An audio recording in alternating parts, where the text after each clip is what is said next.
Elias perdeu tudo para o vício, mas, pela fé em Deus, ele começou uma jornada de superação e transformação. Sua busca pela reconexão com a família foi marcada por dor, trabalho duro e um reencontro emocionante que mudou suas vidas para sempre. Uma história de esperança, perdão e amor que mostra como Deus restaura vidas quebradas. Era uma noite fria e chuvosa quando Elias, de 38 anos, perambulava pelas ruas de uma cidade pequena. A barba por fazer e as roupas sujas denunciavam os anos de luta contra o vício em drogas. No passado, ele fora um homem cheio de sonhos, casado com Clara, com quem tivera 2 filhas, Isabela e Júlia. No entanto, o vício havia destruído tudo. Clara, cansada de tentar salvá-lo, saíra de casa, levando as meninas. Agora, Elias estava sozinho, carregando apenas uma pequena mochila e uma Bíblia envelhecida que Clara deixará para trás. Ele não sabia por que a mantinha, mas havia algo naquele objeto que ele não conseguia abandonar. Enquanto caminhava sem rumo, avistou uma luz fraca vindo de uma igreja no final da rua. Era uma construção simples, mas acolhedora.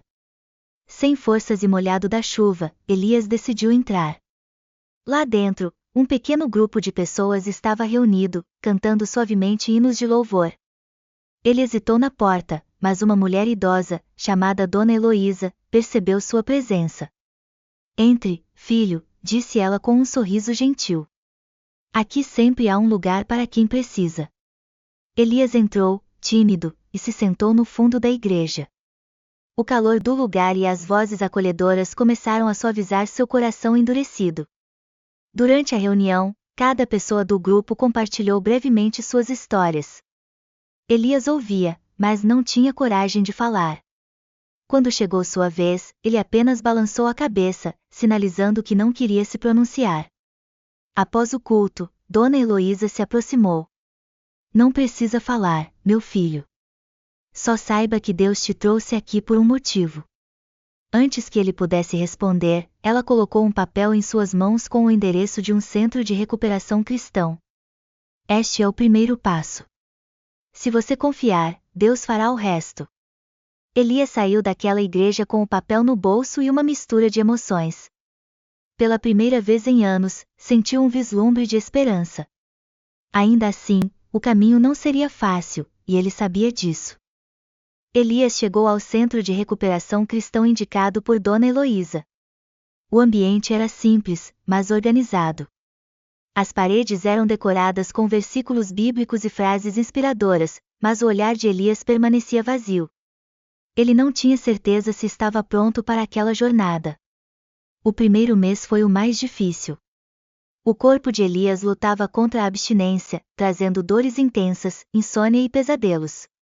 Sua mente, por vezes, parecia um campo de batalha, cheia de vozes que o tentavam a desistir. Em uma madrugada, ele quase abandonou o centro. Com uma pequena sacola na mão, caminhava em direção ao portão quando foi interceptado por Marcos, um dos conselheiros. Elias, fugir não vai acabar com sua dor, disse Marcos, colocando uma mão firme em seu ombro. Mas enfrentar tudo isso ao lado de Deus pode transformá-la. Aquelas palavras ecoaram em sua mente. Lentamente, Elias voltou para o dormitório, mas não sem lágrimas. Ele sabia que estava diante de uma escolha, continuar fugindo ou encarar seus demônios. Apesar de sua determinação, Elias teve momentos de fraqueza. Durante uma saída supervisionada para atividades ao ar livre, ele encontrou um velho conhecido da época em que vivia nas ruas. A tentação foi grande, e Elias cedeu, recaindo no vício. Quando voltou ao centro, carregava no rosto não apenas os sinais do uso, mas também uma profunda vergonha. Marcos o recebeu novamente, mas desta vez com um tom mais severo. Elias, Deus nunca desiste de você, mas você precisa decidir se vai desistir de si mesmo. Elias chorou como nunca antes, sentindo a gravidade de suas escolhas. Ele percebeu que estava desperdiçando a oportunidade que Deus havia colocado em seu caminho. Nos dias seguintes, mergulhou nos estudos bíblicos e nas sessões de aconselhamento, determinado a reconstruir sua vida. Após 6 meses no centro, Elias recebeu uma notícia inesperada: ele estava pronto para visitar sua família. Ansioso e temeroso, ele tomou o ônibus para a cidade onde Clara e suas filhas moravam. Durante a viagem, segurava a Bíblia que sempre o acompanhava, orando por força e direção. Ao chegar à rua onde havia passado tantos anos de sua vida, Elias hesitou. A casa parecia menor do que ele se lembrava, mas ainda tinha aquele mesmo jardim que Clara cultivava com amor. Ele se aproximou lentamente, mas parou antes de entrar. Foi então que viu algo que o paralisou. Um homem desconhecido estava no quintal, brincando com suas filhas. Isabela e Júlia riam, correndo ao redor dele, enquanto Clara, à porta, observava a cena com um sorriso sereno.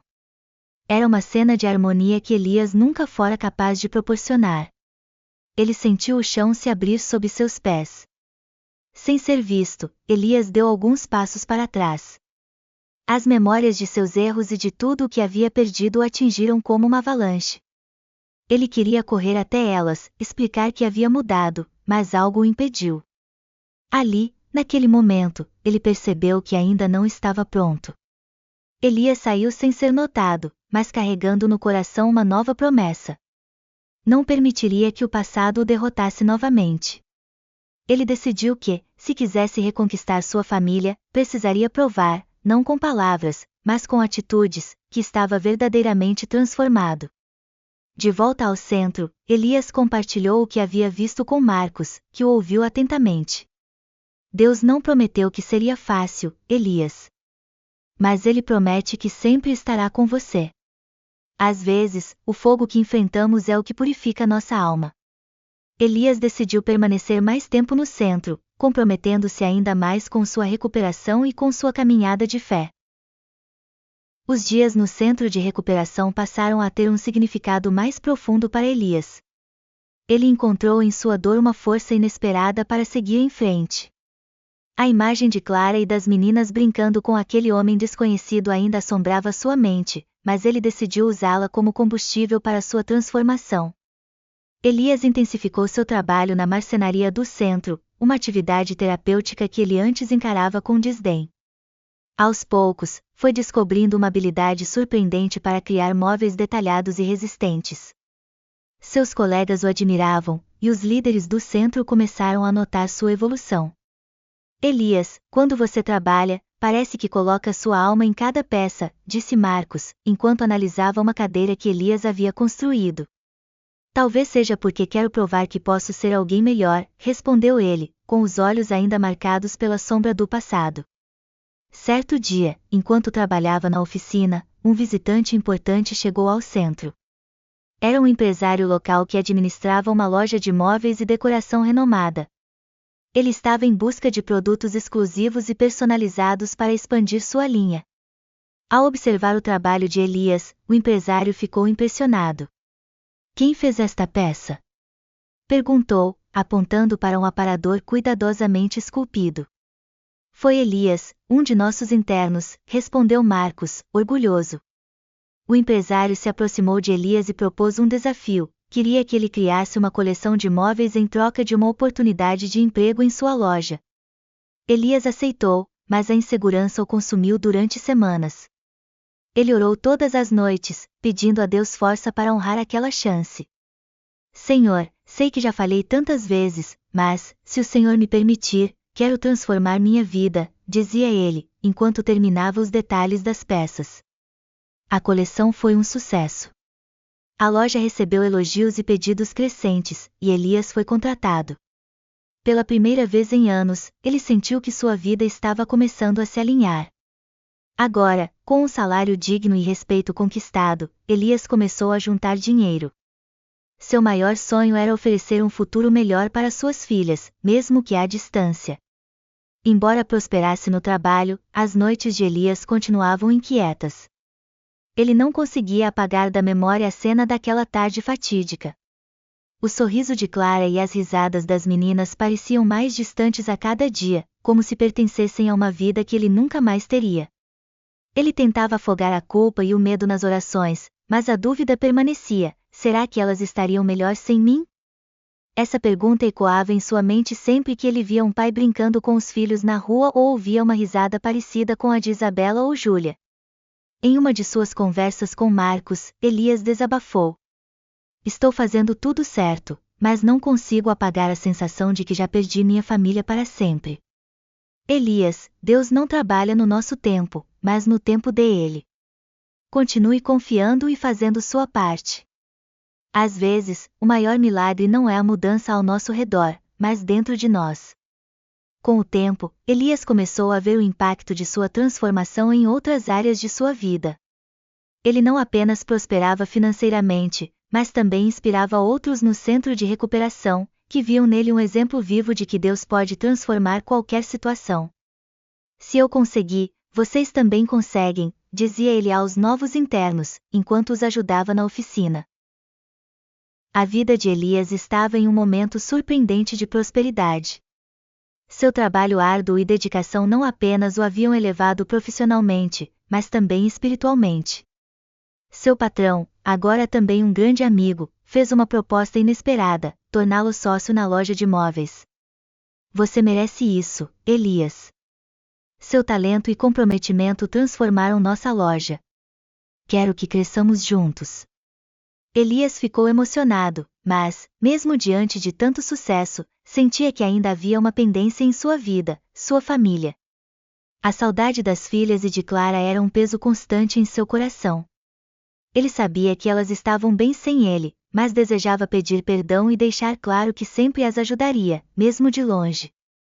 Depois de dias de oração e reflexão, decidiu que era hora de enfrentar seu passado. Elias viajou até a cidade onde sua família morava, com o coração cheio de incertezas, mas determinado a buscar o perdão que tanto ansiava. Ao chegar na casa onde Clara e suas filhas viviam, Elias sentiu o coração acelerar. Respirou fundo e se aproximou da porta.